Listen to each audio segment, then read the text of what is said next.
नंदिनी एक 22 वर्षीय सुंदर युवती थी जो अपनी विधवा मां गौरी के साथ एक छोटे से गांव में रहती थी। पिता के गुजर जाने के बाद मां बेटी का जीवन संघर्षों से भरा हुआ था। नंदिनी की मां मेहनत मजदूरी करके घर चलाती थी, जबकि नंदिनी घर के काम संभालती थी। नंदिनी अब जवान हो चुकी थी।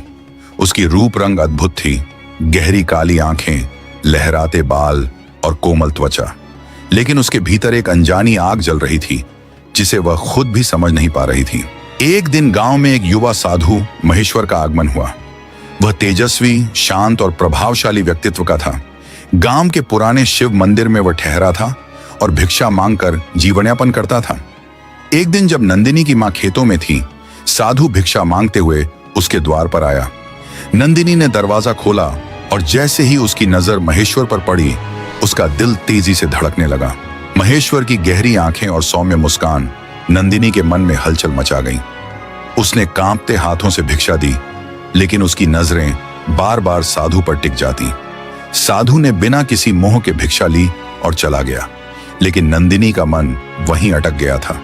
उस रात नंदिनी ने पहली बार किसी पुरुष के बारे में इतना सोचा।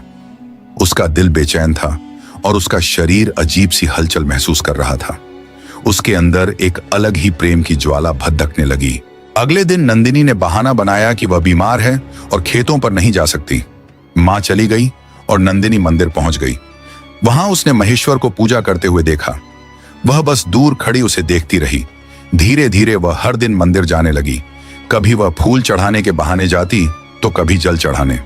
साधु से उसकी मुलाकातें बढ़ने लगी। महेश्वर भी महसूस करने लगा कि यह लड़की उसे बार बार देखने आती है, लेकिन उसने ध्यान नहीं दिया। रातों में नंदिनी के सपनों में महेश्वर आने लगा। वह सपने में देखती कि महेश्वर उसके करीब आ रहा है। उसकी सांसें उसकी गर्दन को छू रही हैं और उसके आत्मा को संतुष्ट कर रहा है। उसकी कल्पनाएं उसे और बेचैन कर रही थीं। एक दिन वह मंदिर में अकेली थी। महेश्वर पूजा समाप्त कर रहा था। जैसे ही वह बाहर निकला, नंदिनी ने उसका रास्ता रोक लिया। महाशय, मैं आपसे कुछ कहना चाहती हूं, नंदिनी ने कांपते स्वर में कहा। कहो बेटी, महेश्वर ने शांत भाव से उत्तर दिया। मैं आपको चाहने लगी हूं। मेरा मन, मेरा तन, सब कुछ आपके लिए तड़पता है। महेश्वर कुछ क्षण चुप रहा, फिर उसने गहरी सांस ली और कहा, नंदिनी, यह केवल मोह है। नहीं, यह मोह नहीं, प्रेम है। मैं आपकी बाहों में सुकून पाना चाहती हूं। मैं आपकी हूं, नंदिनी ने कहा और उसकी आंखों में आंसू आ गए।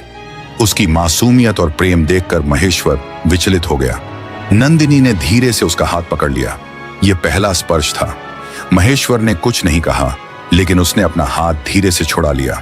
तुम्हारा मन भटक रहा है नंदिनी, प्रेम त्याग में है, बंधन में नहीं, कहकर वह मंदिर के अंदर चला गया। नंदिनी रात भर रोती रही। अगले दिन जब वह फिर से मंदिर पहुंची तो वहां महेश्वर के गुरु तपोमूर्ति स्वामी जी पहले से मौजूद थे।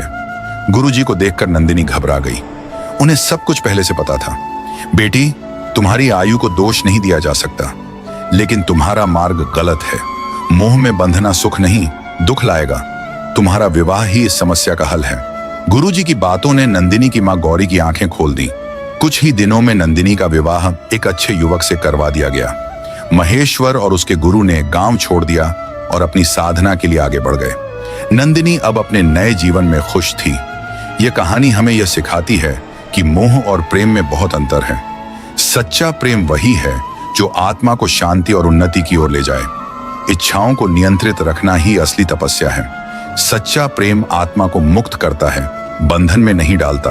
अब समय हो गया है आपसे इजाजत लेने का। आशा करता हूं कि आपसे अगली वीडियो में जरूर मुलाकात होगी। जय श्री कृष्ण, राधे राधे।